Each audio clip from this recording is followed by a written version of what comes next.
En cette fin de journée paisible, j'ai choisi de donner ma voix à un joli conte, l'histoire d'une étoile parmi les étoiles, qui a choisi ses messagers pour l'aider à trouver sa place, pour créer un pont entre le ciel et la terre, une étoile qui brille dans le cœur de chacun de ceux qui veulent bien l'y accueillir et la laisser s'y déposer. J'ai voulu illustrer cette voix de plume avec l'une des très jolies créations de mon ami Lolidad. C'est Lumilove qui porte si bien leur nom pour éclairer d'une douce lueur la nuit des rêveurs. Un très joli cadeau à offrir. Pour ceux qui n'en ont pas encore un, je vous invite à les découvrir en suivant le lien après cette voix de plume.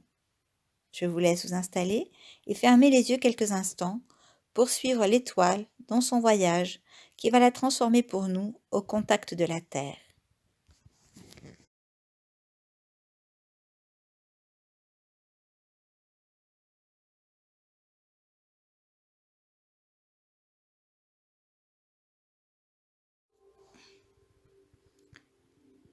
L'étoile et le nénuphar. Il y a longtemps, très longtemps, la Terre était peuplée de gens heureux. La marée rouge de la guerre n'avait pas encore envahi la planète. Tous les humains pouvaient aisément se procurer ce dont ils avaient besoin. Les animaux des champs et des forêts étaient apprivoisés. Le printemps était éternel. L'hiver, avec ses vents froids, n'existait pas. Chaque arbre et chaque buisson portait des fruits. Le sol était tapissé de fleurs. L'air était rempli de leur parfum et du chant des oiseaux. Pendant la nuit, les hommes aimaient observer les étoiles. Ils savaient qu'elles étaient habitées par ceux que le grand esprit avait rappelés à lui. Un soir, ils virent une étoile qui brillait plus que les autres. Elle se trouvait vers le sud, tout près du sommet d'une montagne. Un petit groupe de jeunes gens fut chargé d'aller voir quelle était cette étoile. À leur retour, les messagers déclarèrent que l'étoile ressemblait à un oiseau.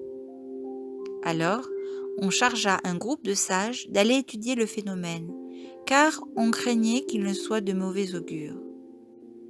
Quelques-uns, cependant, en tiraient un bon présage. Une lune avait déjà passé et le mystère n'était toujours pas éclairci. Une nuit, un jeune homme de la tribu fit un rêve. Il vit une belle jeune fille qui lui dit « Ton pays, à cause de ses fleurs et de ses oiseaux, de ses rivières, de ses lacs et de ses montagnes couvertes de verdure, m'a charmé. J'ai quitté mes sœurs de l'autre monde pour venir vivre parmi vous. Demande au grand sage de me désigner une demeure près de vous et de me dire quelle forme je dois prendre afin d'être marié avec vous. » Le jeune homme se réveilla. Il vit l'étoile mystérieuse plus brillante et plus proche que jamais. Il appela tous les hommes de la tribu et dès qu'ils furent rassemblés, il leur raconta son rêve. « L'étoile que nous avons pu observer depuis quelque temps est amoureuse des humains, dit-il, et elle désire vivre au milieu de nous. » La nuit suivante, 5 hommes les plus grands et les plus beaux de la tribu allèrent à la rencontre de l'étoile pour lui souhaiter la bienvenue. Ils lui offrirent le calumet de la paix, bourré des herbes les plus odorantes, et à leur grande joie, l'étoile accepta de fumer. À leur retour au village, l'étoile, déployant ses ailes, les suivit et plana jusqu'à l'aube au-dessus de leur demeure. Pendant la nuit suivante, elle apparut de nouveau dans le rêve du jeune homme pour lui demander où elle devait vivre et quelle forme elle devait prendre. Le lendemain, toute la tribu tint conseil. Pour accueillir l'étoile, différents endroits furent proposés. La cime d'arbres géants ou la corolle des fleurs. Il fut décidé de laisser le choix à l'étoile elle-même. C'est ce qu'elle fit. Elle choisit d'abord la rose blanche des montagnes. Mais peu à peu, elle pensa qu'elle était trop loin des humains et que personne ne la voyait. Elle descendit alors dans une prairie, mais elle risquait d'être écrasée par les sabots des buffles.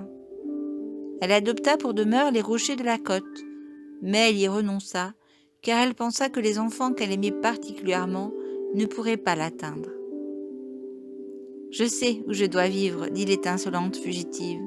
C'est là où je peux voir glisser près de moi les canoës des humains. Je veux que les enfants soient mes compagnons, et c'est dans l'eau fraîche des lacs qu'ils viendront me trouver. Et alors, tout le monde m'aimera. » À peine avait-elle prononcé ces mots qu'elle se mit à briller à la surface de l'eau qui reflétait son image, et les humains émerveillés lui donnèrent le nom de Nénuphar. Le lendemain matin, des millions de fleurs blanches s'ouvrirent sur l'eau des lacs, et quand les enfants virent les nénuphars, ils la prirent dans leurs mains et l'étendirent vers le ciel pour que ces fleurs puissent être heureuses sur la terre comme les deux sœurs, l'étoile du matin et l'étoile du soir, sont heureuses dans le ciel.